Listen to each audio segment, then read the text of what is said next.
नोंथांमोना इयुथनि मुङाव इयुथ माबा मोनसे होगोन होनदों नाथाय बे जिनिसनि खुनु ट्रेन्सपारेन्सि गैया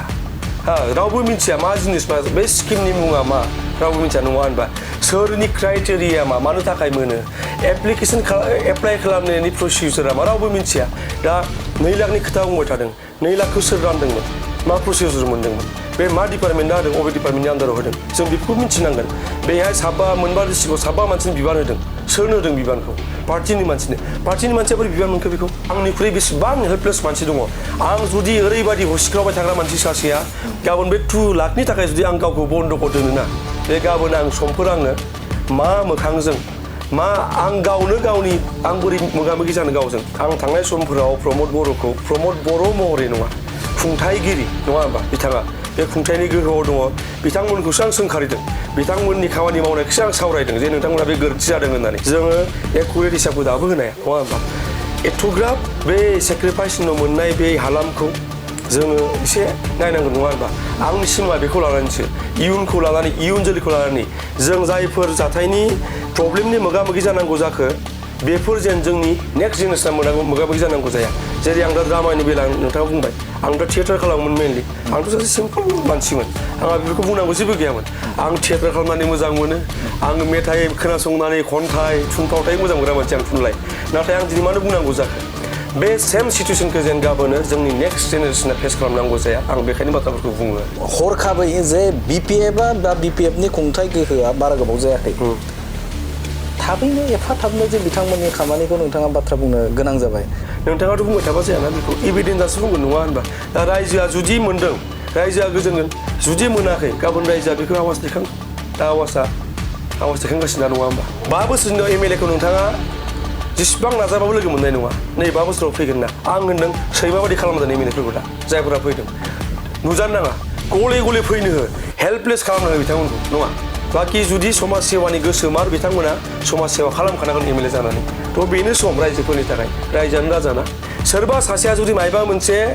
गाबोन समफोर बेखौ होनबाथाय साननो हानाय दा सोरबा फन खालामलाय मानि थाखाय हाबखो होननानै मा थांखि मा रायलायदों मा कन्डिसन थांदों होननानै जुदि गावनि पार्सनेल बेनिफिटनि अनगायै मोनसेबो जुदि सोरबा बर' आर्टिस्टनि थाखाय बर' लाइमोननि थाखाय सोरबा थांदोंना आंखौ गाबोन लिंफिननानै बेहायनो रायबानो जाबाय सासे सोरबा बावखुंग्रि होदों होननाय खोनादों नाथाय बिथाङाथ' जों मिथिनायाव बिटिसिनि मानसिया नङा जाहैबाय बड'लेण्डनि नङा होनबा बेथ' होनबा बड'लेण्ड जा जों गावनो हाग्रामा महिलारि बिथाङा गावनो थैथां जिउ सिन्थाय होनो राजिमोन गाव लाबोनाय बिटिसियाव जुदि बिटिसिनि बे एकर्डखौनो जुदि नोङो माबा खालामनानै मा होनो आउटसाइड खालामनानै जुदि नोंथाङा माबा खालामदों बेनो होदों बेथ' बिराद गोरोन्थि बाथ्रा माबायाव हाग्रामाखौ दोखो रायफैलायबाय नङा होनबा गाज्रि जेलाव हरगोन हाग्रामा ताग्रामा मैसिनि नापाय इमान खाव बेसेबां बखिगोन नङा होनबा आरो अत्याचार खालामबाय बेनि उनाव फिसिरिसि सिफायनो ओंखारबाय बायदि मैया थांनाय जा इलेक्सन बे ट्राइबेल बेल्ट एन्ड ब्लकनि खोथा first class citizen second class सिटिजेननि मानसिफोरनि गेजेराव मोनसे मुगिनाय माबा सोरजिनो थाखाय नाजाबाय हरखाब ओरैबायदि माने बे माबा फैखो जे बिथाङा बिजेपिनिफ्राय रिजाइन लानानै बेहाय माबा बेफोर गासैबो माने बावखुंग्रि दा मा जाना दङ आं केन्डिडेट माबा जेबो माबाया नाथाय जा पेटार्न भट पेटार्न बे हिसाबाव आब' प्रतिभा ब्रह्म बिथाङा देरहाना दंथारो गुबुन दैदेनगिरिफोरखौ बड'लेण्ड बुब्लियाव लाबोनानै एबा बिथांमोनखौ लेंहरनानै जों मोगा-मोगि आयदा नोंथांमोननि गेजेराव लाबोबाय थादों थिग दिनैबो जोङो गोबां बाथ्राखौनो सावरायनो थाखाय नाजागोन जे बिटिसि ओनसोलनि बिसायख'थिनि सोमोन्दै जों सावरायगोन आरो बेनि अनगायैबो जों बे बिटिसि ओनसोलाव माबायदि थासारि सोलिबाय दं बेफोरनि सायाव गोबां बाथ्राखौनो सावरायनो थाखाय जों सासे लेंहरजानाय आलासि जों मोननो हादों आरो बेनि अनगायैबो जोङो नोंथांमोननि गेजेराव दिनैनि मोगा-मोगि बे मोगा-मोगि आयदानि गेजेरजों जे बिटिसिनि मोननै राजखान्थि हान्जा आरो बेराफारसेथिं मिरुनि राजखान्थि हान्जा जाय राजखान्थि हान्जाया बा बबे मोनसे दोलोफोरा बे समाव हारिनि थाखाय एबा बर' हारिनि थाखाय माबायदि खामानि मावगासिनो दं बेफोरनि गोबां आयदाफोरखौनो सावरायनो एबा नोंथांमोननो मिथिहोनो थाखाय नाजागोन जोंजोंनो लोगोसे दङ बे समाव अख्रां दा स्काइनि आफादगिरि आरो लाइमोन दैदेनगिरि आरो समाज सिबियारि बिथां एम अख्रां बर' बिथांनिफ्राय गोबां बाथ्राखौनो मिथिहोनो थाखाय नाजागोन गिबियाव नोंथांखौ बड'लेण्ड बुब्लि स्टुडिय'आव बरायनो लाबाय सिगांग्रो मिथिनो थाखाय नाजागोन दा नोंथाङा अख्रां दा स्काई बे समाव मोनसे बावैसो सान सिगाङाव जिहेथु नोंथाङा माखासे हाबाफारि लादोंमोन दा बे माबायदि सोलिनानै दं आरो माबायदि जाफुंसारनाय बे मिरु जिरु अख्रां दा स्काईआ 2015 आव जोनोम मोननाय मोनसे समाज हारिमुवारि फसंथान ओमफ्राय जोङो बिदिनो थुनफावथाय खालामो मेनलि नाथाय टारगेटआ बेनो बर' लाइमोनफोरखौ लाफानानै माबा मोनसे गोदान खामानि मावनो हायो नामा मोनसे प्लेटफर्म होनो हायो नामा आरो बे थांखिजों जोङो 2017 आव बुरखां वान एक्ट प्ले कम्पिटिशन बेखौ जोङो जागायदोंमोन स' बिदिनो मिरु जिरुयै थांनानै दङ दिनैसिम दा जों देग्लाय खुंगा 9थि खुंदों 10 बोसोर जाबाय बे खुंगा 10 जानांगौमोन नाथाय देग्लाय जोङो बोसोरनै खुंनायासै नालाय खुंगा 9थि मिथिनो नाजागोन बेनि गेजेरजों मा खालामनो नागिरदों जे बर'नि जे जाखांफु जाय महरगिरिफोर दा बेफोरखौ माबायदि खालामनो थाखाय आदसा बेहाय जेला थांखिया मा आङो जेला जों बेखौ माबायो आं मालाबा ओरैनोबो खामानि मावलाबायो हा जेला बेखौ जागायजेनो जोङो आङो आंनि सानसे वेल उइजारनो खोन्थादोंमोन ओरै खालामनायाव आं खालामनो लुबैदों होननानै बिसोर होनबाय दावगादो जों जिहा हेल्प खालामसै होननानै बिदिनो स्टार्ट जानाय बिराद गिदिर थांखि जेबो गैयामोन माने हिडेन एजेन्डा आरोखि बे माने थांखिया बेनोल'मोन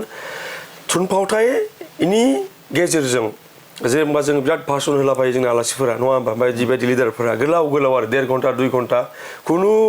इस्युजों रिलेटेड नङा साबजेक्टजों कानेक्टेड नङा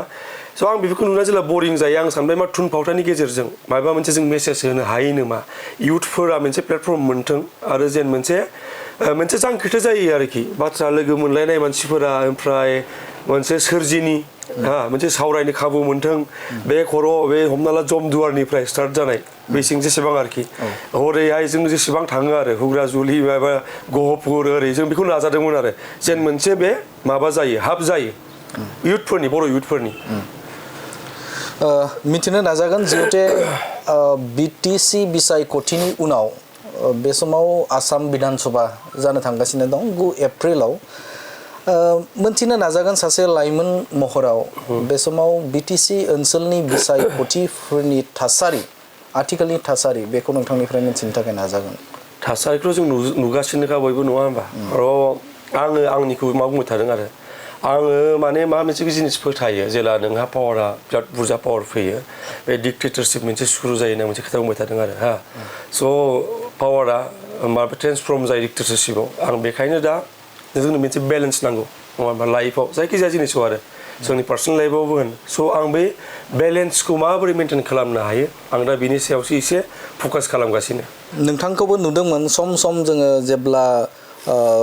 UPPLआ पावाराव दङमोन UPPLआ जेब्ला सोरखार सालायदोंमोन बै समाव गोबां पस्ट होनानै आरो माखासे दैदेनगिरिफोरखौ बाथ्रा बुंनायखौ नुनो मोनदों रायजो राजाफोरा बे समाव नोंथांनि जे बाथ्रा बुंनाय बे बाथ्रा बुंनायखौ नोजोर होदों आथिखालाव नोंथांखौ गुबुन मोनसे आलादा रोखोमै पस्ट होनाय बाथ्रा बुंनायखौ नुनो मोनदों एबा बे समाव मोनसे समाव UPPLनि जे बाथ्रा बा बिथांमोननि खामानि मावनायखौ नोंथाङा बाथ्रा बुंदोंमोन दा बेनि उनाव जेब्ला हाग्रामा महिलारिया पावाराव फैबाय बे पावाराव फैखांनायनि उनाव नोंथांनि बाथ्राया सोलायदों बे सोलायाखै एक्सुवेलि जेबो सोलायाखै आङो बेनो आंखा आङो बिराद फिसा मानसि नाथाय बेनो आंना खुनु सोलायनाय गैया आं मा सानो माने आं बहाबा फरायफ्लांना लादों उन्दै बैसोआव बिराद फिसा लाइन मोनसे जे मानसिनाव सत साहस थानांगौ सैथोखौ सैथो बुंनाय नंखायखौ नंखाय बुंनाय होननानै स' मानसिफोरा बै समाव सानदोंमोन आंनि नोजोराव जेब्ला मोनसे माने मा होनो इनजास्टिस जाबाय थागोन ना गाज्रि आं बेखौ आवाज होथारनांगोन नङा होमबा आङो नोंथाङा जेखौ बुंदों दा आं थांनाय समफोराव प्रमद बर' महरै नङा खुंथायगिरि नङा होमबा बिथाङा बे खुंथायनि गोहोआव दङ बिथांमोनखौसो आं सोंखारिदों बिथांमोननि खामानि मावनायखौसो आं सावरायदों जे नोंथांमोना बे गोरोन्थि जादों होननानै आंहा बेहाय बिथांमोनजों पार्सनेलि जेबो माबा गैया आरो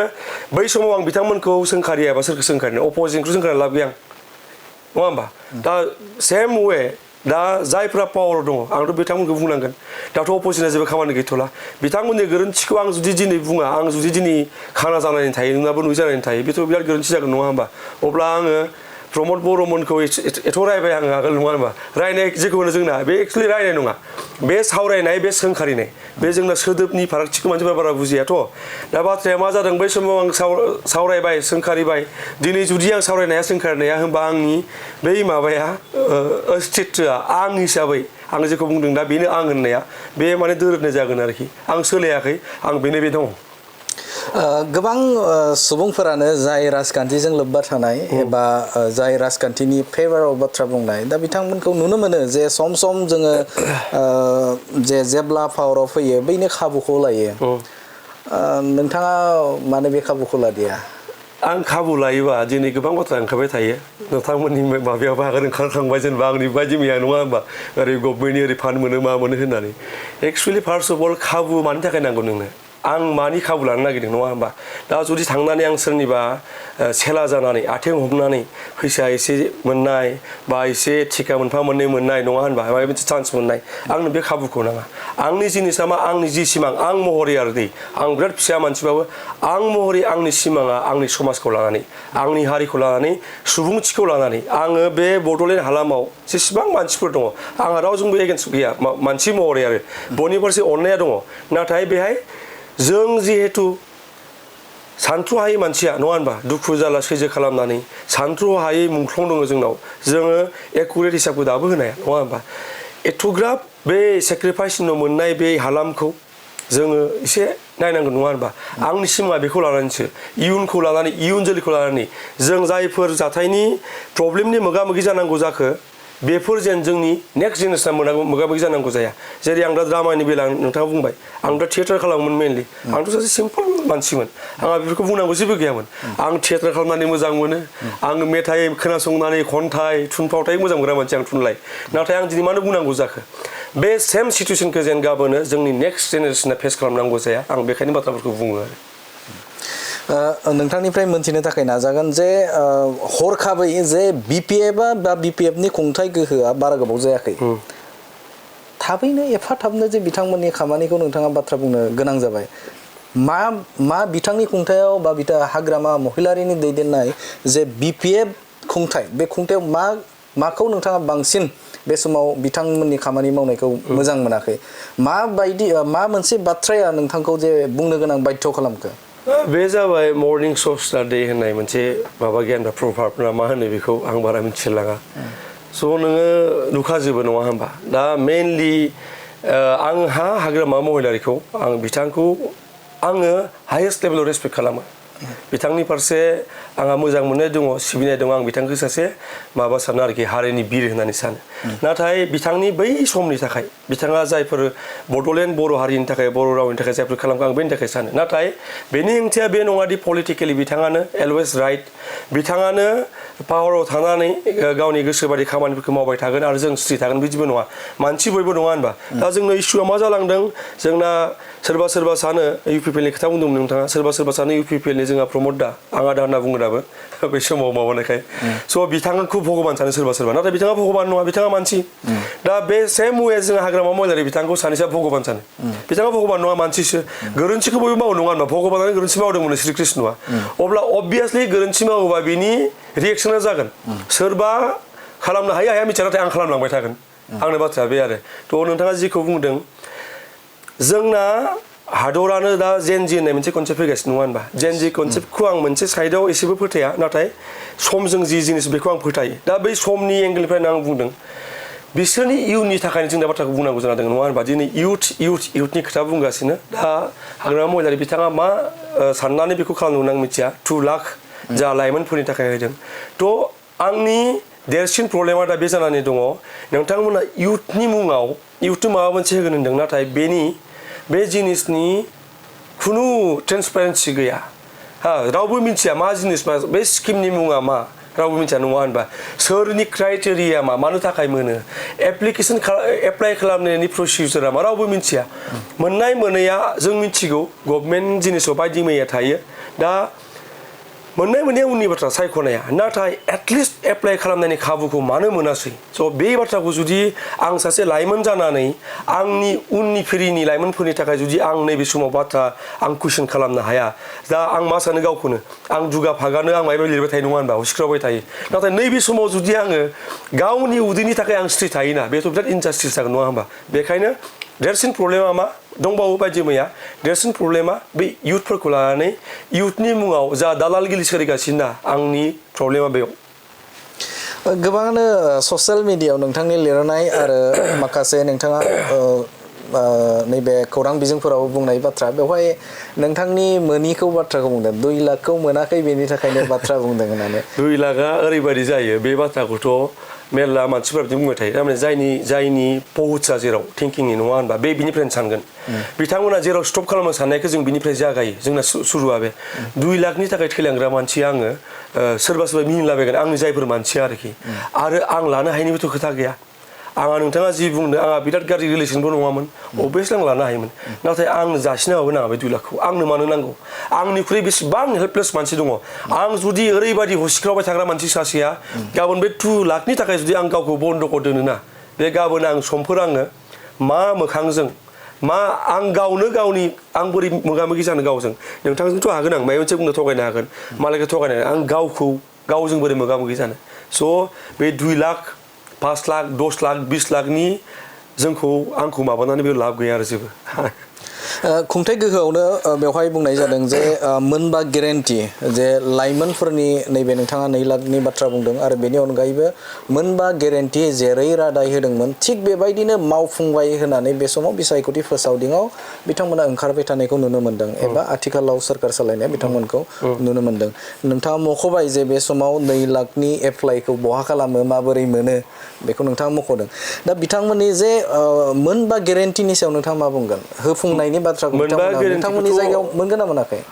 एक्सुवेलि आङो दिनै आंनि बैसोआ जेसेबां आरो आं बेनिख्रुइबो एसे बांद्राय मेच्युर जानाय बायदि मालाबा गावनो आं फिल खालामो आरो मानोना आङो 2000निफ्रायनो एक्सुवेलि पलिटिक्सजों आङो बिराद माबायै दङ आरो आं स्कुल लाइफनिफ्रायनो आं उन्दैनिफ्रायनो थाफायो दे आंनि लोगोफ्रा गासिबो आंनिख्रुइ 10-15 बोसोर बिदि गिदिर गोजा आरो आं बिसोर थाफायो आरो दा खोथाया मा जादों आं बे पलिटिकेल मेनिफेस्ट'फोरखौ बारा फराया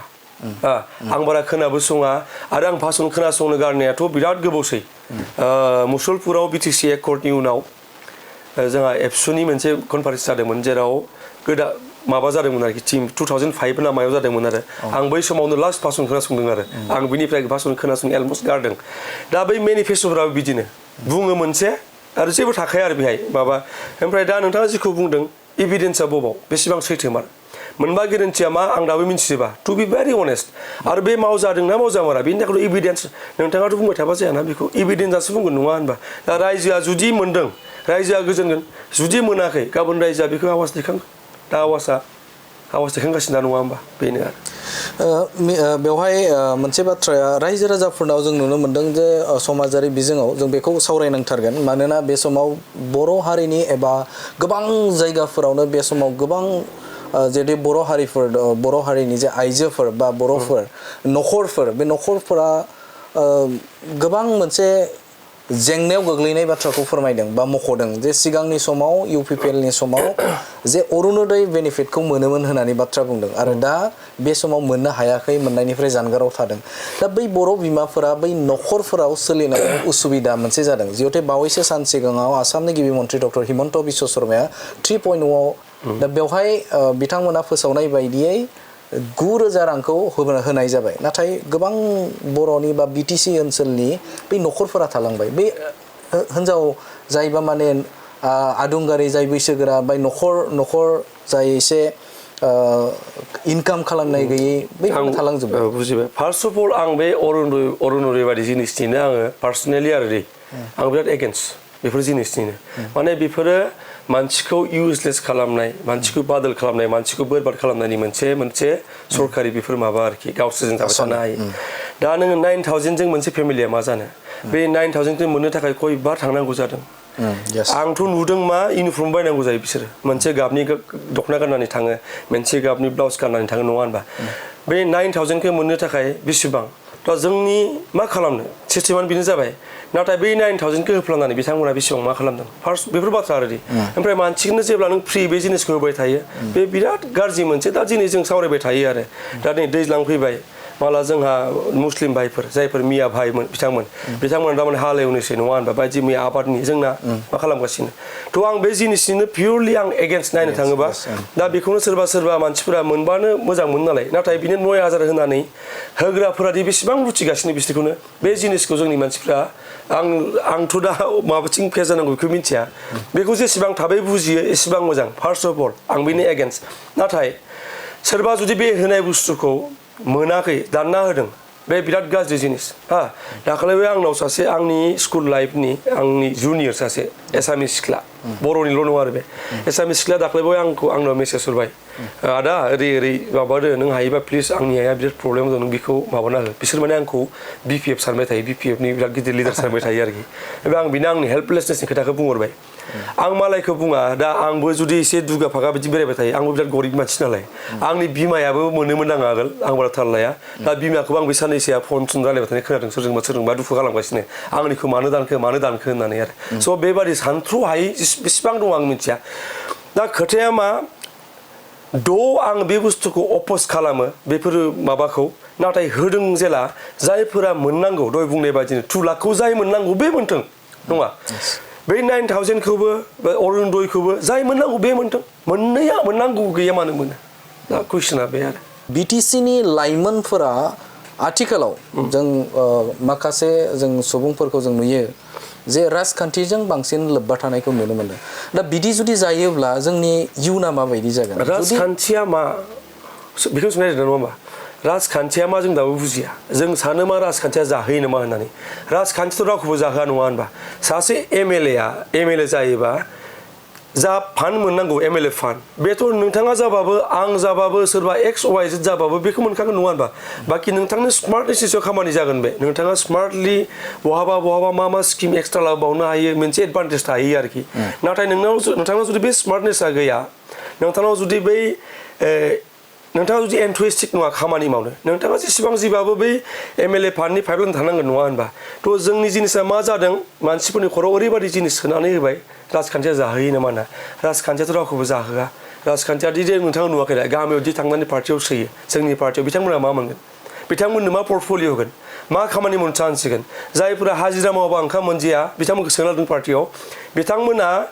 गावसोरनि जि राइट्स सरकारनिफ्राय मोननांगौ बेखौ मा पार्टियाव हाबबासो मोनगोन नामा नङा होनबा थ' बे जिनिसानो इउथफोरनि खर'आवबो बेखौ हाबदों नै बहाबा बेरायनो थां नै पार्टि जानोसैनो माबा एडमिसननिनो ओरैबायदि मोनसे जों फान्दोआव आरोखि फानजारियाव जों जोबथेजानानै दङ दा जों गावनो मिथिया जों मा खालामदों पलिटिक्सआ मा पलिटिकेल MLA आ मा दा नै आंथ' होनदों 5 बोसोर दा MLA नि ना 5 बोसोरनि उनाव MLA खौ नोंथाङा जेसेबां नाजाबाबो लोगो मोननाय नङा नै 5 बोसोराव फैगोन ना आं होनदों सैमा बादि खालामदों MLA फोरखौ दा जायफोरा फैदों नुजानो नाङा गले फैनो हो हेल्पलेस खालामनो हो बिथांमोनखौ नङा बाखि जुदि समाज सेवानि गोसोमार बिथांमोना समाज सेवा खालामखानांगोन MLA जानानै थ' बेनो सम रायजोफोरनि थाखाय रायजोआनो राजाना जिहुते नैबे समाव आङो नुनो मोनदों जे BTC ओनसोलाव गुबुन गिदिर राजखान्थि हान्जाफोरा हाबनो हमबाय जाय 6 सिडुल दा बेबायदि थासारियाव जोंनि BTCखौ रैखाथि होनो थाखाय माबायदि जोंनि भटार्सफोरा जानाया गोनांथि दं हाबनाय हाबैयावबो मोनसे जोंना माबा जाबाय थायो मिसआन्डारस्टेन्डिं मोनसे जाबाय थायो BJP कंग्रेस सोरबा नेशनेल पार्टिया हाबनो नाङा 6 सिडुल माया बिदि एक्सुवेलि खोथा गैया दा आं मोनसे बाथ्रा बुंबाय थायो नोङो नोंनि थट्सआ नोंनि आइडिअलजिकेलि नोङो रिजनेलिज्माव माबा नंगौ नङा स्टाक नंगौना नङा होमबा दा आंनि बाथ्रा बुंदों आरो आं गाबोन एनि पार्टियावबो जुदि हाबोना आं नाथाय आंनि बै थट्सआना बे आंनि जायगाखौ लानानै जाबाय थागोन आरोखि आंनि पहुंचा बेसिमनि रिचआ दा नाथाय बेनि उनावबो जोंनिया जुदि नङा बैसोरनियाबो नङा दा नेशनेल पार्टियालाय माथो सानो जोंनि जायगानि सोमोन्दै नङा होनबा जेबो साना जोंनि सोमोन्दै बिथांमोननि इम्पजिशनखौ नाय जे बन्द फालिनायखौ नाय हा दा जेसेबां आलदा बन्द जोंनाव बे बन्दखौ फालियो नाथाय जोंनि बन्दखौ फालियोना फालिया जोंनि जायफोर माबा मा होनो बेखौ फेस्टिभेल बेखौ फालिगोन ना फालिया थ' बेखौनो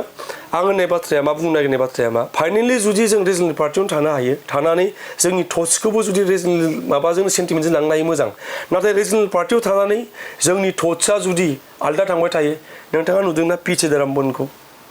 आगोल प्रणब मुखार्जीमोनखौ प्रणब मुखार्जीया बिराद गोरों मानसि नाथाय बिथाङा इंलिसखौनो मोजाङै बुंनो सोलोङासै इन्टार लाइफ थैना थांबाय बिथाङा उइथ डिउ रेसपेक्ट आरोखि दै पि चिदम्बरम लुङि गाननानै थांलाबायो जेनेबा साउथनिखौ नुदों नोंथाङा बिथांमोना कंग्रेसआवनो थांथों बा बिजेपियावनो थांथों बिथांमोना माने बै माबाखौ गारा गावनि रिजनेल बै माबाखौ गारा आरोखि नाथाय जोङो बिराद थाब बावो आरो गावनिखौ हगारनानै मालानिखौ बिराद थाब जोङो माबायो आरोखि एडप्ट खालामो दा प्रब्लेमा बे बिटिसिखौ बासायनोबा जोंनि थट्स जोंनि साननाय हनाया जोंनि जायगाखौ लानानै जानांगोन नोंथाङा तामुलपुरनिफ्राय बिलंस खालामो दा मिथिनो थाखाय नाजागोन जिहेते बर'नि बिहोमा दं होनोबा प्रमद बर' आरो बिश्वजित दैमारि बिथांमोना बर' हारिनि थाखाय गोबां बिहोमा दं फारसेजों बिजेपि राजखान्थि हानजायाव गोलाव सम एबा आसामनि आयेन आफादनि बुंथिगिरि जाबाय बिश्वजित दैमारि बेराफारसेथिं बिटिसिनि सिएम जाखांनाय बिथां प्रमद बर' आरो इउपिपिएलनि आफादगिरि आरो आथिखालाव बिथाङा एमपि बयबा नङा बयबा मोनसे बिथिङाव जे मिरुनिफ्राय एबा जाय जोङो नैबे पलिटिकेल पार्टिखौ बुंदो दे नेशनेल पलिटिकेल पार्टिया बर'नि दैदेनगिरिफोरखौ बा खामानि मावनाय बर' हारिनि खामानि मावनायनिफ्राय बिसोरखौ जानगार होनो नाजादों नामा बे जाबाय हिडेन एजेन्डा बे जाबाय हिडेन एजेन्डा दा आं नोंथाङा बेखौ बुंदों जेब्ला बे जाबाय असमियाफोरनि दै बयबो असमिया गाज्रि नङा आं बयखौबो होना नाथाय जाय मोनसे क्लास गैया होनबा माने रुलिं क्लास असमिया बिथांमोननि जिनिसानो बेनो बिथांमोना ट्राइबेलनि माबाखौ खुनु दिन एक्सेप्ट खालामनो हाया आरो स्पेसियेलि बर'फोरखौथ' नोंथाङा दिनै सोरबा बायदि मैया बयबो ज' थानांगौ मानांगौ होनबाय थायो ज'थ' थानो जोंबो लुबैयो नाथाय बिनि ओंथिया बे नङा जे जों गासैबो सेक्रिफाइस खालामनानै जों गासैखौबो एडजास्ट खालामनानै नङा होनबा मा होनो बेखौ कमप्रमाइस खालामनानै जों बेखौ खालामो बिदि नङा दा खोथाया मा बिथांमोना हिडेन एजेन्डा थाखायो माबोरै मिसलिड खालामनो आङो रावबो लिडारनि सायाव डिपेन्डेन्ट नङा आं होनना प्रमद बर' बिथाङाबो जोंनिनो सम्पद आरो बिश्वजित दैमारि बिथाङाबो जोंनिनो सम्पद नाथाय एट दा सेम टाइम बिथांमोन सानैया गैयाबानो जे बर' हारिया गाबोन दस्रा लिडार गैला बिदिबो जानो नाङा आरोखि आं बेखौनो होनो ओंखारबोथों बयबो नाथाय नैबे समाव बिथांमोन सानैयानो जेब्ला सानैबो जुदि थायोमोन आसाम आयेन आफादाव जुदि सानैबो थाहैयोमोन मोजां जायोमोन नाथाय जोंनि पलिटिकेल माबायानो बेनो दा जे जों सासेखौल' मोनगोन बे जानो नाङामोन आरो बे जाबाय प्रि प्लेन बे बिजेपिखौ आं बिजेपिखौ बिराद गाज्रि मोनो बिदिबो होनना बुङा आंहा सेन्ट्रेल बिजेपिजों जेबो प्रब्लेम गैयामोन नाथाय नैबे बिजेपि आसामनि बिजेपिया जाबाय बे माने मिनि एजिपिनि जा सेन्टिमेन्ट एन्टि ट्राइबेल एन्टि बर' बे गासै जिनिसानो दा माबायाव दंजोबो बिजेपियाव दंजोबो दा जोंनि प्रब्लेमा बेसो जोंहा बिजेपिजों बांद्राय अपस खालामनांगौ जेबो गैयामोन सेन्ट्रेलनि बायदिबा अटल बिहारी बाजपेयीनि समनि एलके आडवाणी समनि मुरली मनोहर जोशीमोन बिथांमोनाथ' सुषमा स्वराजमोन बिथांमोनाथ' जोंनि बिराद सापर्टारमोन बर'फोरनि नाथाय दा आसाम बिजेपिया बे डिभाइड एन्ड रुल आरो माबोरै सोरबा नङा सोरबा सासेखौ गादबना दोननो हायो दा नुखाबाय नोंथाङा थांनाय समाव हाग्रामा महिलारिखौ माबानो थाखाय गाहायाव दोननो थाखाय प्रमद बर' बिथांखौ एसे थिखोना होलायबाय दा जेला प्रमद बर' बिथांखौ नुबाय बिथाङा एसे आलदा खामानि मावगासिनो बिथांखौ दबथायनो थाखाय हाग्रामा महिलारि बिथांखौ लाना फैलायबाय सोलिबाय थागोन दा खाफाला मा जोंना प्रमद बर'आ हाग्रामाजों गोरोबलायनो हाला हाग्रामा महिलारिया प्रमद बर'जों गोरोबलायनो हाला नाथाय हिमन्त बिश्व शर्माया सानैखौबो लानानै मालाय जागासिनो आरामाव नङा होनबा खोथाया नोंथाङा सासे राजखान्थिनि दैदेनगिरि नङा थेवब्लाबो आं बाथ्रा सोंनो लुबैदों जिहेतु जों नुनो मोन्दों प्रहलाद ब्रह्म कास्तम बसुमतारी आरो बेराफारसेथिं बिक्रम दैमारि बिथांमोना बाथ्रा बुंनायखौ नुनो मोन्दों बिथांमोनखौ नैबे 2 लाख रांखौनो होजोबबाय होनाया आबुं जाबाय आरो गुबुन फारसेजों साख्रि थाबैनो थिसनथाइ होसिगोन बा मोनबा गेरेन्टिखौ होबाय होननानै बाथ्राखौ मख'दों दा खोथाया मा एक्सुवेलि आं नाम लानो बायो आरो बे नाम नोंथांमोना लाबाय थायो नालाय लानानै हिर' बानायगासिनो आरो ओरैनो नोंथाङा लिडारशिपनि खोथा बुंबाय थायोबा लिडार सोरखौ होनो नङा होमबा लिडाराथ' नोंथाङा सासे एसे लिडार जाबाय नोंथांनि आं खिफु थांनानै नोंथाङा बुंनाय बाथ्राखौ आङो बेखौ दाउ बाथ' बायदि जुदि आं मालायखौ बुंबाय थादों आंथ' लिडार नङा होनबा लिडारा मा आं जुदि हाबाबो हायाबाबो माबा मोनसे इन'भेटिभ खामानि मावनानै साफा सानै मानसिखौ जुदि लांफानो नागिरदों बेसो लिडारशिप नङा होनबा दा नोंथाङा आङो बेखायनो आं नाम साम लाया आङो माने नाम लिरथ्रा आरो बेखायनो आं जेनेबा फेसबुकाव एसे लिरबाय नोंथांमोनाबो एसे सोंलाबायबाय दाखालिबो दा खोथाया मा जादों गभर्नमेन्टनि स्किमफोरखौ गभर्नमेन्टनि स्किमनि बाथ्रा सोमोन्दै सोर बुङो पार्टिया बुङो ना गभर्नमेन्ट मेकानिजमा बुङो बे मोनसे खोथा नङा होनबा नोंथाङा मा नोंथाङा पार्टिनि मानसि ना गभर्नमेन्टनि मानसि पार्टि आरो गभर्नमेन्टनि जेला डिफारेन्सखौ बुजिया ना प्रब्लेमा अब्ला जागोन नङा होनबा दा 2 लाखनि खोथा बुंबाय थादों 2 लाखखौ सोर रानदोंमोन मा प्रसिडिउर मोनदोंमोन बे मा डिपार्टमेन्टआ होदों अबे डिपार्टमेन्टनि आन्दाराव होदों जों बेफोरखौ मिथिनांगोन बेहाय मोनबा डिस्ट्रिक्टआव 7 मानसिनि बिबान होदों सोरनो होदों बिबानखौ पार्टिनि मानसिया बोरै बिबान मोनखो बेखौ नङा होनबा सरकारि जिनिस माबाखौ स्किमनि सोमोन्दै थ' बेफोर कुइसना बे जानांगौ साख्रि होनदों नों सोर नोंथ' पार्टिनि सासे फिसा लिडार गिदिरबो नङा टप लिडार नङा होनबा स' नोङो बुंनांगौखायनो बुंदों माबा इयुथफोरखौ एसे ब्रेन वाश खालामबाय थानांगौ बुंदों दा इयुथफोरनि बाथ्रायानो बेनो जे इयुथफोरा सोंनांगौ नोंथांमोना जाय 4 मानसिनि मुं मख'दों आं मुंखौ लाला जाय 4 ना 7 मानसिनि मुं मख'दों बिथांमोनखौ सोंनांगौ इयुथफोरा नोंथांमोना बे 6 दानाव बे 6 दानाव नोंथांमोना सोरबा बुंदों जेलासि जादों नामा होननानै जाथ्राखै आं जेलासि गारि लादों मा लादों आंहा जेलासि जानांगौ जेबो गैया आरो नाथाय मा राहाजों लादों आं दाखालि बुंदों जोंनि तामुलपुराव इयुथ BPFनि सासे जेनेरेल सेक्रेटारिमोन जेनेरेल सेक्रेटारि आरोखि आंनि आं बिदा लोगो बिराद मोजां सोमोन्दो आंजों समनाथ बसुमतारी बिथाङा गोबाव सम बिथाङा इयुथ BPFनि जेनेरेल सेक्रेटारि बिथांनाव गारि गंसे मैया दाखालिसिम गैयामोन एथ'ब्राब गोबाव आरो बै समाव एथ' पावारफुल BPFआ होनबा नैबे थेख्ला वाटिबार आरोखि बे नोंथाङा जायफोरनि खोथा बुंदों बिथांमोना 6 मासाव अबेनि आलादिननिफ्राय मा होनो बेखौ साथिना मा होनो बेखौ बहा मोनखो इन'भा क्राइस्टा मा होनो बेखौ बे माबाखौ स' इयुथफोरनि कुइसना जानांगौ नोंथांमोना बे 6 दानाव मा मावखो नोंथांमोना गावसोर बे दामि गारि बायनायनि अनगायै इयुथनि थाखाय मा मावखो सोर इयुथफोरखौ थांनानै खबर लाहैदों सोर मा जादों मा जायाखै थैनायाथ' बयबो थैथाबदों मोनलोङा खामानि मावदों दाख्लै सरकार गैयै टाइमाव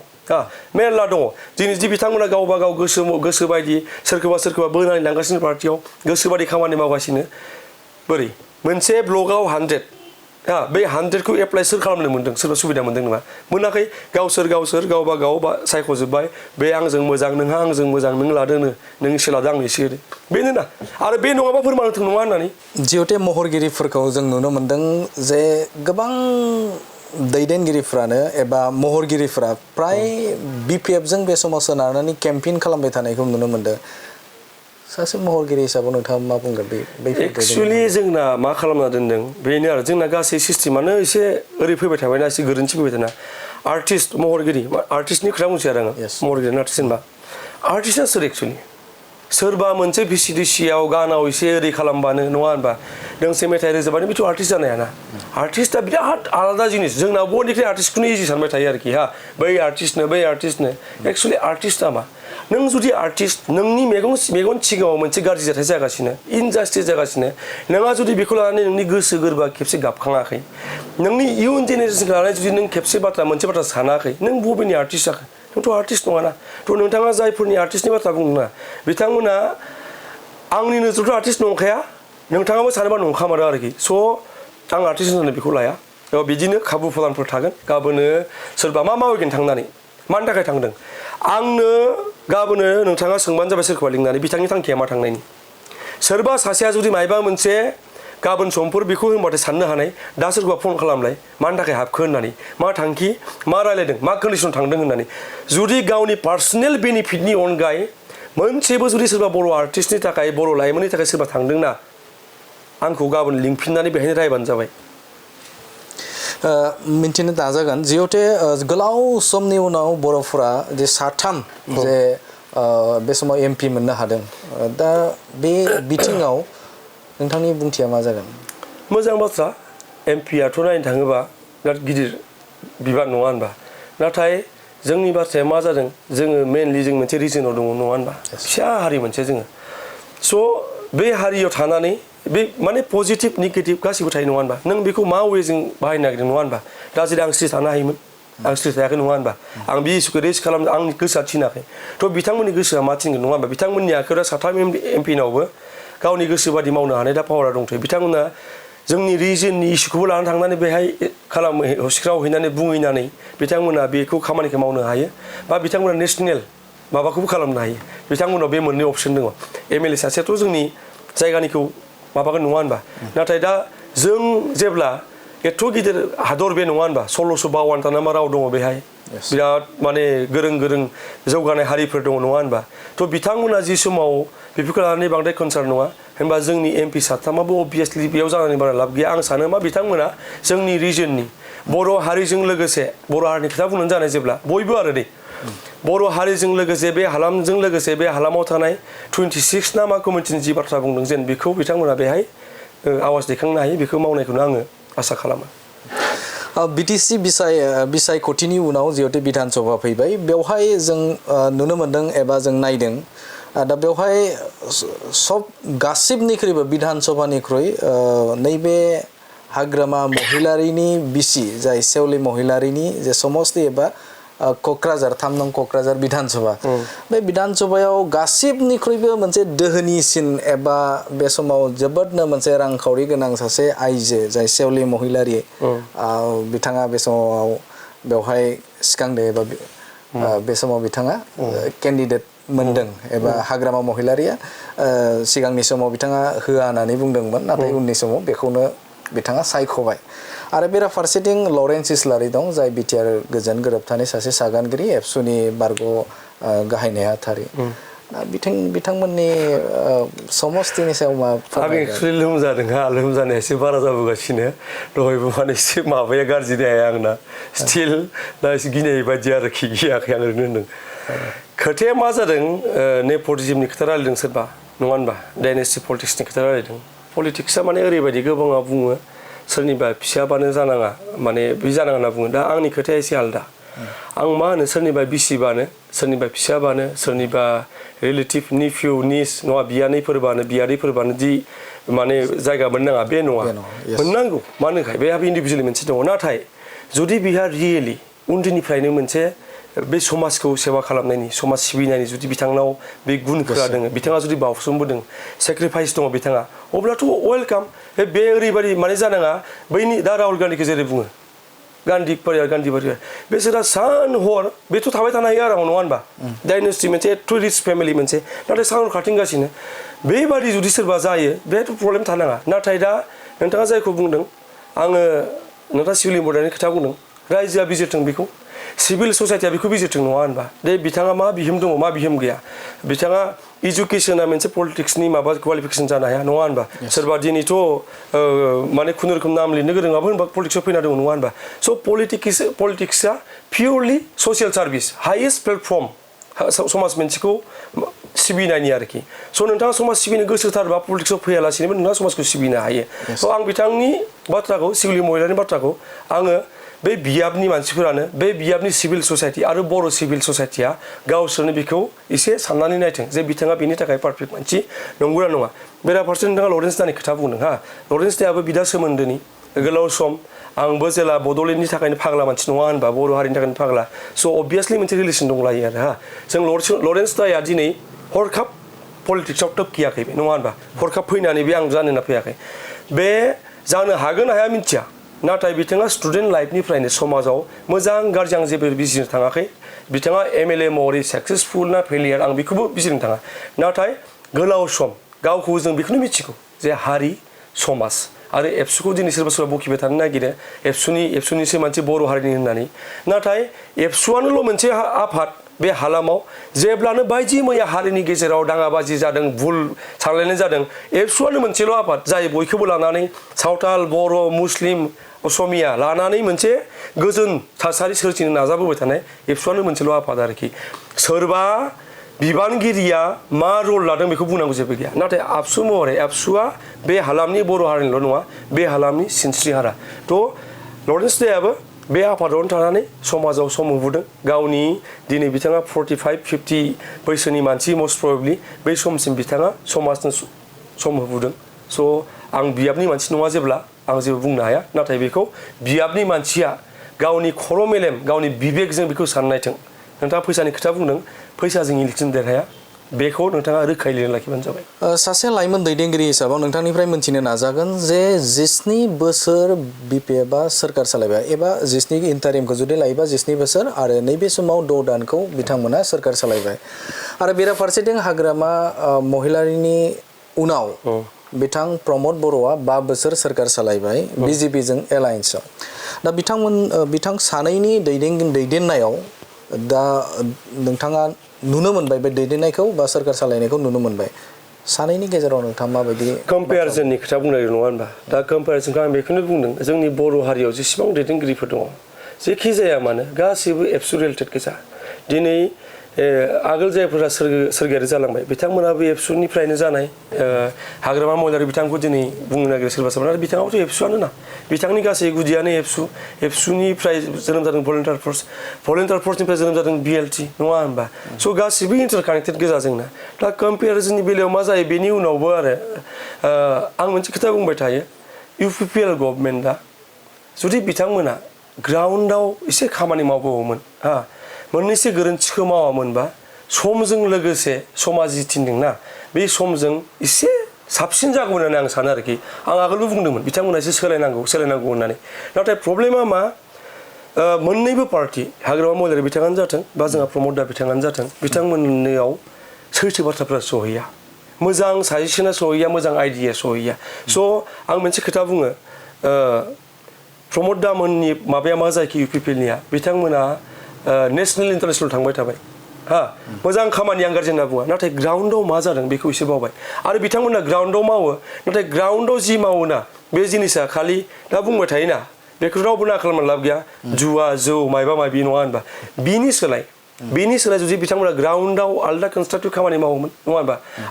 आलदा जुदि प्रडाक्टिभ खामानि मावोमोन मोजां जायोमोन दा जेरै जों बुङो जों जि खामानि मावगासिनो दङ जोंनि खामानिखौ ना बे दानिया बुजिदों ना थांनाय बोसोरबानिया बुजिदों मानो बुजियासै जोंनाथ' ग्राउन्डेड खामानिया नङा होनबा स' नोंथाङा जुदि ग्राउन्डनि खामानिखौ मावनो गारनानै आलदा थांबाय थायोना बे जेला बेलेन्सखौ मेनटेन खालामा आं होननाया दहाय दा इउपिपिएल गभर्नमेन्टआ जुदि बे बोसोरबायाव बिथांमोना नो डाउट मोजां खामानि मोननैसो मावदों खामानि मावाखै होनना बुङा आं बै समावनो बुंदोंमोन अमा बिथांखि जाय लादोंना पिक मिशन बे जाबाय बिराद गिदिर मोनसे मिशनमोन बेस्ट आं आगोलनो बुंदोंमोन नाथाय पिक मिशनखौ आं बै समावनो बुंदों पार्टिनि मानसिया जुदि बे अमा मासेनि थाखायबो दावराव जाबाय थायोना बे साक्सेसफुल जानाय नङा आरो बेनो सानसे बेखौ डिस्ट्रय खालामगोन होननानै नाथाय अमा मिशना इउपिपिएलखौ पार्टि महरैबो गोजौआव लांगौमोन आरो बे हालामखौ मोनसे आलदा माबायाव लांगौमन आरोखि स' मोननैसो बिथांखि बिथांमोना लादोंमोन जायखौ बिथांमोना साक्सेसफुल जानो हायासै मोननैसोखौनो गोसो होनानै मावनानै बेफोरखौ मावफुङोमोनबा अबभियासलि जा बिपिएफनि मानसिफोरनि जा माबा आङो मिथिबाय नालाय आं मोननैखौबो मोनबाय मोननैयावबो आङो पार्टिनि मानसि नङाबाबो आंहा सोमोन्दो दंलायो जेब्ला प्रमद बर' बिथांमोना एसे जुदि खामानि मावनाय स्टाइलखौ चेन्ज खालामोमोन जानो हागौ बिथांमोना साबसिन जागौमोन आरो सोलोंथाइनि बेलायाव आं जुदि नोजोर होयोब्ला बा नोंथाङा जुदि नोजोर होयोब्ला सासे लाइमोन दैदेनगिरि हिसाबाव जिहेथु चिराङा टप जानो हादों सोलोंथाइनि जुदि हारखौ जुदि नायोब्ला जा चिरां जिल्लाया बाक्सायाबो बे समाव मोननो हादों मा बुंगोन जिहेतु गोलाव सम बोसोरनि उनाव बे सम मोननो हादोंमोन आङो ब्लाइन्डलि सापर्ट खालामनाय नङा बे समाव बिटारफोरखौ बुंनो मोजां मोनो नालाय आङो एट दा सेम टाइम खिन्थु उदालगुरिया बयनिख्रुइ गाहायाव दङमोनदां थ' आंनि बाथ्राया मा जुदि चिरां आरो बाक्साया टप मोननायखौ नोंथाङा ग्ल'रिफाइ खालामदों अबभियासलि नोंथाङा बै उदालगुरियावदि बयनिख्रुइ गाहायाव मोनदोंना बेनि रेसपन्सिबिलिटिखौ नोंथाङा लानो नांगोन आरोखि स' आं बेखौनो बुंदों मोजां चिराङादि टपआव थांदों बेखौबो नोंथाङा बाख्नायनांगोन बाक्सायादि मोनदों बेखौबो बाख्नायनांगोन नाथाय उदालगुरियादि खमाव थांदोंना बेखौबो नोंथाङा एक्सेप्ट खालामनांगोन जे बे आंनि फेलियार होननानै स' सोलोंथाइनि माबाया मोनसे आबहावा नांगौ नोंथाङा बुंनाया दा नोंथाङा जेला इडुकेसन सिस्टेमाव हाबो जोंनाव बे जों फिसा मानसिनि बाथ्रा नङा आरो नाथाय आं मालाबा सानो आरो जोंनि इडुकेसन सिस्टेमा मा फोरोङो जोंखौ लाइभलिहुडआवथ' जोंहा जेबो माबा जाया फाइनेलि थाङै थुङै जेला नोंनि स्टुडेन्ट लाइफआ जोबगोन ना फाफि उदैनि थाखाय खाथि नांगौ जायो बेबो नङा होनबा फाफि उदैयाव जोंनि इडुकेसन सिस्टेमा नोंनो मा होगोन दा जोंना कुवालिटि इडुकेसननि खोथाखौनो जोंना आलदा लांबाय थायो नङा होनबा कुवालिटि इडुकेसना जाहैबाय एक्सुवेलि माबायदि नोंनि लाइभलिहुडआव बे खामानि फैगोन थ' बे फैयाबाथ' नोंथाङा बर' एमआइएल आं नासयाखै बर' एमआइएलआव 99% मोनबाय हमना ला नोंथाङा बेखौ पास जाना थांनानै मा मोनगोन बेखौ नायनांगोन आरो जोङो आं खिन्थु माबा खालामाखै दै नासयाखै बेखौ जायखौ जोङो जिआइटेक होननानै बुंनाय जायो दा बेवहाय बर'फोरा प्रमद बर'नि समाव बेखौ मोनफुंनो हादोंमोन जोंनि बेसेबां गोग्गाथाव बेयो दा बेबो बिराद कनफिउजिं जिनिस दाख्लैबो आङो आंनिनो लोगो सानैसोआ बानायदों आंनि लोगो माने बिराद खास लोगो आरो जों नांलायनो हायो मानो हायो आं दाख्लै बिसोरखौ मिनिदों गंगनाखौ असमियानो माबा मोनसे माबायाव सेन्ट्रेल गभर्नमेन्टनि मोनसे कालचारेल पेजाव होदों दा आं बेखौनो बिसोरखौ मिनिहरदों बोरै नोंसोरनि GI टेग खालामनाया माथो गंगनाखौ खालामबायनो मानो बे ओंखारखो होननानै आङो मा बुङो आं बुंबाय थानाया नोंथां जोङो मालायनो देखायनायनि सोलाय जों ओरिजिनेल खालामनायनि सोलाय जोंनि मानसिनो जों बेसेबां बुजिहोदों जोंना मा इसु जालांगासिनो जों मालायखौ बुजायनो नागिरबाय थायो जेरै नोङो मोनसे मिटिङाव 90% बर'बाबो जों बर' रावाव बुंला भाषणखौ असमिया बुंनो नागिरदों सोरखौ बुजायनो नागिरदों जोङो आरे गिबियावनो नों नोंनिखौ नायग्रोब्रा नङा होनबा नोंनि न'आव जेबो गैया नों मालायनि न'खौ लुनानै थांदों बे बाथ्रा आरोखि स' आं सानो गंगनानि भेलुखौ बायदि मैया गंगनाल' नङा बर' हारिनि जेसेबां आंगो जिनिस बे भेलुखौ बर'फोरखौ फार्स्टआवनो रियेलाइज खालामग्रो बेनि उनावसो मालाय रियेलाइज खालामगोन आरो रावबो बे GI टेग मोननायनो बे GI टेग मोनैनो बेखौ रावबो लानानै मेटार खालामबाय थाया जिहेतु जों नुनो मोन्दोंमोन मोनसे समाव जे प्रमद बर' आरो नैबे समाव हिमन्त बिश्व शर्मा जे बिथाङा हिमन्त बिश्व शर्माया प्रमदखौ लाबोनानै जिहेतु मेन्डेट मोनाखैमोन नैबे BTC आव नाथाय पावाराव लाबोबाय हाग्रामा महिलारिजों सोमोन्दोआ गाज्रि जाबाय फिन आरोबाव हाग्रामा महिलारिजों हिमन्त बिश्व शर्माया सोमोन्दो मोजां जानानै प्रमद बर'आ आंगो जानो हादिया जाहोना मा दा आसामनि हिस्ट्रियाव नायनो थाङोबा आसामनि बयनिख्रुइ लोरबां चिफ मिनिस्टार लिडार दङबा बे जाबाय हिमन्त बिश्व शर्मा मानसिफोरा बेखौ बिराद स्ट्रं होनबाय थायोना बे जाबाय उइकेस्ट लिडार आसामनि माबायाव हाग्रामा महिलारि गाव दोलो दादों नङा होनबा गाव हानजा दादों गाव खालामदों प्रमद बर' गावनि सिनायथि नङा होनबा हिमन्त बिश्वनिया मा दिनै बैयाव गैया बैयाव बारस्लायबाय बैयाव गैया बैयाव बारस्लायबाय दा दिनै जिफोर खालामगासिनो बिथांनि बाथ्राया माबा भेलु दङ नामा हिमन्त बिश्व शर्मानि थांनाय 2020नि माबायाव हाग्रामाखौ दोखो दोखो रायफैलायबाय नङा होनबा गाज्रि गाज्रि जेलाव हरगोन हाग्रामा ताग्रामा सिनि नापाय इमान खाव बेसेबां बखिगोन नङा होनबा आरो अत्याचार खालामबाय बेनि उनाव फिसारिस सिफायनो ओंखारबाय बायदि मैया थांनाय जा इलेक्सन बे ट्राइबेल बेल्ट एन्ड ब्लकनि खोथा first class citizen second class सिटिजेननि मानसिफोरनि गेजेराव मोनसे मुगिनाय माबा सोरजिनो थाखाय नाजाबाय दा बिनि उनाव आङो बड'लेण्डनि रायजोफोरखौ बेखौनो आं एलवेज थेंकफुल बेनि थाखायनो जे बिथांमोना राव धोरोम जेबो बासियालासे बिथांखौ जोखारहरबाय नङा होनबा मोनबाल' देरहादों एथ' पावारफुल सासे चिफ मिनिस्टार गासै बिथांनि आखायाव दंजोबो गासै फोजोबदों बेहाय नाथाय मोनबाल' देरहानो हादों आरो दा दिनै बिथाङा आङो प्रमद बर'नि जानाबो जेबो बुंनो नागिराखै नाथाय मोनसे सैथो आं बुंनांगोन बेहाय बिथाङा सम सम बुंनो नागिरदों दा प्रमद बर'खौ बिथाङा चिफ बानायदों होननानै CEM बानायदों होननानै प्रमद बर' नङाबा बिथाङा चिफ मिनिस्टार जानो हागौमोन नामा बे कुइसनखौ मानो रेज खालामाखै आं दाबो बुजायाखै मानसिफोरखौ प्रमद बर' नङाबा बिथाङा चिफ मिनिस्टार जानो हाया सर्बानन्द सन'वाल बायदि सासे माने खुनु दागो गैयै करापसननि जेबो माबा गैयै खुनु कन्ट्रभार्सियेल केरेक्टार नङा बेबादि मानसि बिथांनि थाखायसो मोन्दोंमोन मेन्डेटखौ थांनाय जा माबामोन नाथाय बिथाङा बेखौ सोलो खालामनानै माबा माबि खालामनानै बिथाङा दि चिफ मिनिस्टार जाबाय बेहाय जुदि प्रमद बर' बिथांनि हेफाजाब गैयामोन बिथाङा चिफ मिनिस्टार जानो हागौमोन नामा सर्बानन्द सन'वालखौ जोखारनानै नङा होनबा स' बे कुइसनाबो फैनांगौ बे आरोखि हिमन्त बिश्व शर्मानि बाथ्राया खुनु भेलु गैया बिथांनि बाथ्रा जुदि सोरबा फोथायोना बर'फोरा स्पेसियेलि बेनिख्रुइ जाम्बा जाम्बि बर' रावबो गैया जिहेतु जों नुनो मोन्दों जे गुबुन गुबुन बिधान सभाफोराव बे समाव BPF बिजाथि एबा बे समाव BJP बिजाथि होदों एबा बिथांमोना एलायन्स खालामनानै मोनब्रै बिधान सभायाव BJP होदों नाथायबा जों नुनो मोन्दों खायसे खायसे बिधान सभाफोराव बा खायसे खायसे जायगाफोराव जों नुनो मोन्दों जे BPF गावनि एबा दोलोखौ गोख्रों खालामनो थाखाय दोलोखौ लाखिनो थाखाय बे समाव उदां बिजाथि होनायखौ नुनो मोन्दों बे जाबाय थारैनो BJPखौ वाक अभार खालामनायनि मोनसे बेथ' सैथो जायफोरा पलिटिकेलि एसे एनै एनालाइज खालामबाय थायो एसे एनै कानेक्टेड बे बाथ्राया बेनो आं दाखालिबो मिनिगासिनो आरोखि जोंहा बावखुंग्रियाव होबाय जोंहा राजिब बांगालदा नङा होनबा राजिब ब्रह्म बिथांखौ जों बांगाल जायखौ मिथिगौ बिथाङा हरखाब ओरैबायदि माने बै माबा फैखो जे बिथाङा BJPनिफ्राय रिजाइन लानानै बेहाय माबा बेफोर गासैबो माने बावखुंग्रियाव दा मा जाना दङ आं केन्डिडेट माबा माबि जेबो माबाया नाथाय जा पेटार्न भट पेटार्न बे हिसाबाव आब' प्रतिभा ब्रह्म बिथाङा देरहाना दंथारो बेखौ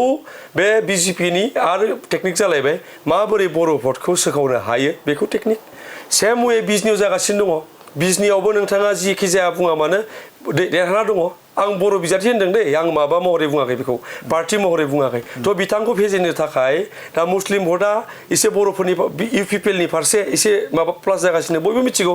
जों जेखौ मिथिगौ बिसोरथ' मिथियालासिनो थाया बिसोर जोंनिख्रुइ बारा मिथिगौ बेखायनो बे खलिलुर रहमान नामा एमसिएलए बिथाङा ओरैबायदि मा जाबोरखौ बे समाव दि रिजाइन होनानै इन्डिपेन्डेन्ट केन्डिडेट गेलेगोन अबभियासलि मुस्लिम भटखौ एसे लाखिनानै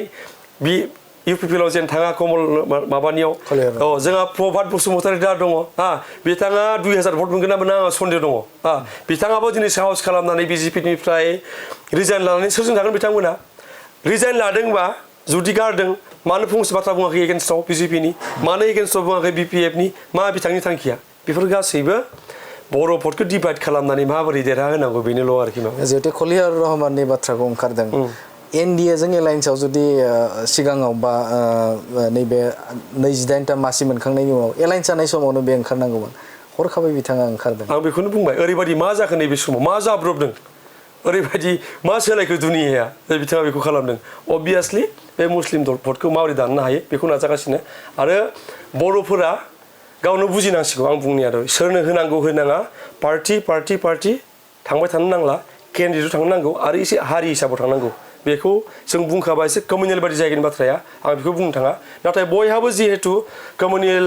जाखायो जिनिसानो नङा होनबा कमिउनिटि माबाया खुनु दिन इन्डियायाव जोबफैया दस्राफोरा फोजोबाबा जों मानो फोजोबनो नङा होनबा थांनाय समनिफ्रायनो जों नुनो मोन्दों जे बिटिसि बिसायख'थियाव जाय एमसिएलए गेलेदोंमोन बे गेलेनायफोरावबो जों नुनो मोन्दों खायसे बिपिएफनि खायसे दैदेनगिरिफोरा बा इउपिपिएलआ अजद खालामदों जे खायसे लिडारफोरा बा एमसिएलएफोरा गुबुन जायगानिफ्राय बिटिसिआव फैनाय बा थाफैनाय आरो बिथांमोना बिजाथि मोनदों बे बारावबो एखे जिहेतु बावखुंग्रिनि बाथ्राखौ नोंथाङा मख'दों बा बावखुंग्रियावबो बेफोरबायदि जोङो अजद होनायखौ नुनो मोन्दों गमामायैनो गुबुननिफ्राय बिजाथि लाबोनो गोनां मानि थाखाय नङा बेनो लिगेल बाथ्राया आंबो बुंखांखाबायना 2005 सिम 2003 बिटिसि एकर्डनिफ्राय जायफोर दंखायो बे जाबाय जोंनि बनाफाइड सिटिजेन नङा होनबा बिसोरहा बे राइट्स दङ माने रिजार्भेसनखौ लानानै आरोखि जेराव रिजार्भेसन गैया एसटिनि थाखाय राइट्स दङ नङा होनबा बिथांमोना राव धोरोमजों जोंहा खोथा गैया हारिजों खोथा गैया बिथांमोना हायो बिथांमोना फ्रि बेनि थाखाय नङा होनबा नाथाय सोरखौबा जुदि लाबोनानै दा जुदि बिपिएफ पार्टिया होदों बे माने बेनिख्रुइ दुखुसिन खोथा जेबो गैला नङा होनबा बे बाथ्राखौ बिपिएफनि मानसिफोरानो बुजिनांगोन नङा होनबा बेसेबांबा जुजिनानै संग्राम खालामनानै नङा होनबा थै बावनानै जिउ बावनानै बेसेबां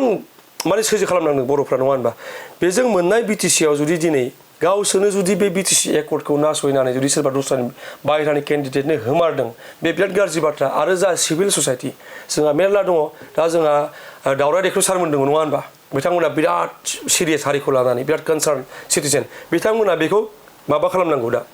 कर्टआव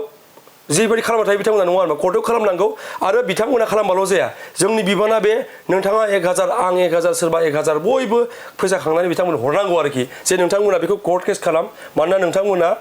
माबाखा एक्सपिरियेन्स एनाफखा बेयाव नङा होनबा बिटिसिखौ धंस जानो होनो हाया जोङो मोनसे बाथ्रा जिहेतु स्ल'गानाव सोलिबाय थादों सिगाङावबो बेयो जे बिजेपि हाताव बिटिसि बासाव बे स्ल'गाना सोलिबाय थादों नाथाय लास्टआव फाइनालि लोगो जाहैयो बिसोरजोंनो जायखौ हाताव होनानै बाथ्राखौ मख'बाय थादों जिहेतु हाग्रामा महिलारिया बै समाव मोनसे स्ल'गानखौ लाबोदोंमोन जे बिटिसि बासायनो थाखाय एबा नैबे बिटिसिखौ बिजेपिनो फानबाय होननानै बाथ्रा जिहेतु मख'दों दा बेनि थाखायनो जे इउपिपिएल आरो बिजेपि हाताव बिटिसि बासाव होना स्ल'गान होदों नाथायबा गुदियाव हमैफैयो बिजेपिखौनो हमैयो मोनफ्रोमबो राजखान्थि हान्जाया जाहोना मा आं दा बेखौनो आं दा मोनसे हारि रिलेटेड खोथा बुंलायनोसै आरोखि बेखौ दा सोरबा गाज्रि मोनलायनो हानाय आं सोंबोगासिनो आगोलनिफ्रायनो इउपिपिएलआ कंग्रेस आरो बिजेपि मोननैजोंबो लोगो जानो हायो ओरैबायदि मा आइडिय'लजिनि थाखाय बिपिएफजों लोगो जानो हाया एट दा सेम वे बिपिएफआ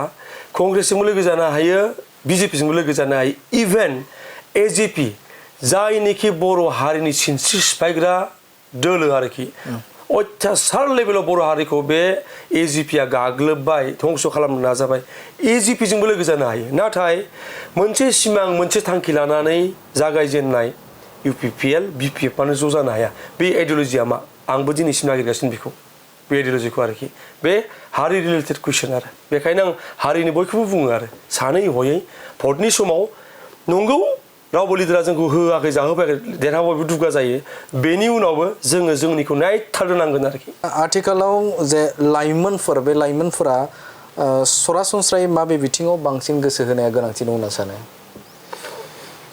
बेथ' गावखौ दानायाव फार्स्टआव लेसन गावखौ बुजिनायाव सोलोंनांगोन दा नोंथाङा जि खोथाखौ सोंदों आङो ओरैनो रायलायलाबाय थायो मानसिफोरजोंहा लोगो हमो आं मानसिफोर आं दा स्टुडेन्टफोरखौ नुबाय आं कलेजनि इउनिभार्सिटि स्टुडेन्टफोर नायबाय आं जेला बिसोरजों रायलायोना आङो बिराद हेल्पलेस मोनो बिसोरनि बे आइकिउ लेभेला ओरैबायदि खम जेबोखौनो मिथिया बिसोरो मानि थाखाय थांदों इउनिभार्सिटियाव मा नाथाय समाथ' सोलायबायना ओरैबायदि फास्ट सम आगोल होनोमोन मा कम्पिटिसननि मुगा दाथ' कम्पिटिसननि नंला दा कम्पिटिसन मुगायानो नंला दा चेलेन्जनि मुगा जाहैबाय कम्पिटिसना मामोन नोंथाङा एनुवेल एग्जामाव 35% मोनदों आं 36 मोनदों बेनो कम्पिटिसन नङा होनबा जेरैखि जाया आं फार्स्ट डिभिजन मोननो नांगौ फार्स्ट डिभिजन माला मोनगोन जेब्ला आं 36 मोनो नोंथाङा 35 सेकेन्ड मोनबाय दाथ' चेलेन्ज ना आं एनिहाउ 99% मोनथारनांगोन नङा होनबा बे चेलेन्ज स' बै चेलेन्जखौ गावजों खालामनांगोन दानि इउथआ गाव माबा मोनसे सोलोंनो गोसो थानांगोन सोलोंनो चेन्ज जाजोब्बाय पलिटिकेलि बे दा जि इलेक्सन फैदों खारफानाय माने बेखौ गारजोबनांथारसिगौ दा सोर मा मोननो रावबोथ' जेबो मोना दा जेसेबां नोंथाङा बिपिएफआव जेसेबां मानसि हाबदों मा होनो बिथांनो दे नोंथाङा सानलाय आङो गार्जियन हाग्रा महिलारि बिथाङा होनोनो गोसो 900 crore थाखा मायबा एसअपिडिनि फान्ड फैयो बेनिफ्राय सोर सासेनो टिका होनो नोंथाङा सानदों दा बे बाथ्राखौ बयबो मोनगोना थांगासिनो दङ सोर मा मोनो रावबो जेबो मोना थांनो थुङै मावनानै जानांगोन जाय जि मावदों बे गावनि खामानिखौ मावबाय थाथों लाइभलिहुडनि थाखाय पलिटिक्सखौ लाइफखौ सामलायहोयो होननानै जाहोयो होननानै बेखौ दालाथों जिहेतु विधानसभा बिसायख'थि बे बिसायख'थियाव गोबां बिजाथिफोर बेवहाय होनायखौ नुदों इउपिपिएल राजखान्थि हान्जायाबो होदों बिपिएफ राजखान्थि हान्जायाबो होदों बे समाव गुबुन गुबुन राजखान्थि हान्जाफोराबो होदों बे बिथिङाव नोंथांनिफ्राय मा एनालाइस होगोन मा बाथ्रा बुंगोन बे समाव बिजाथिखौथ' नाय इलेक्सनाथ' बिजाथिनि थाखाय नङा माबा पलिटिक्स गेलेखागोन नाथाय बिजाथिया सोर आं दहाय बुंबाय थानाया नोङो जोंनि मानसिफोरा मा बुजिनांसिगौ दा पार्टि आरो केन्डिडेटनि गेजेराव मोनसे बे सुनो रोंनांसिगोन आरोखि आं जुदि दा डाइरेक्ट बुङो बे माने आलदा जागोन नङा होनबा आं बेखायनो बुंदों गावनो गाव साननांगोन दा बे बिपिएफ खायनो आंहा बिपिएफ खाहाय आंहा बिपिएफ खा गोदोनिफ्रायनो बेनो होबाय थागोन बेथ' नङाना बाथ्राया नङा होनबा थ' बिपिएफआ नोंनो मा होदों मालाय बिपिएफनि जायफोरा लिडार बिसोरा दाख्लै इउपिपिएलनि समाव थांना जाहैलायबाय नङा होनबा दा थांना जाहैलायनानै दा फैफिनलायबाय नङा होनबा नोंहा मा मोनखो इउपिपिएलनियाबो बेबायदि नङा होनबा आं इउपिपिएलखौ बुंदों आरो बिपिएफखौल' बुङाखै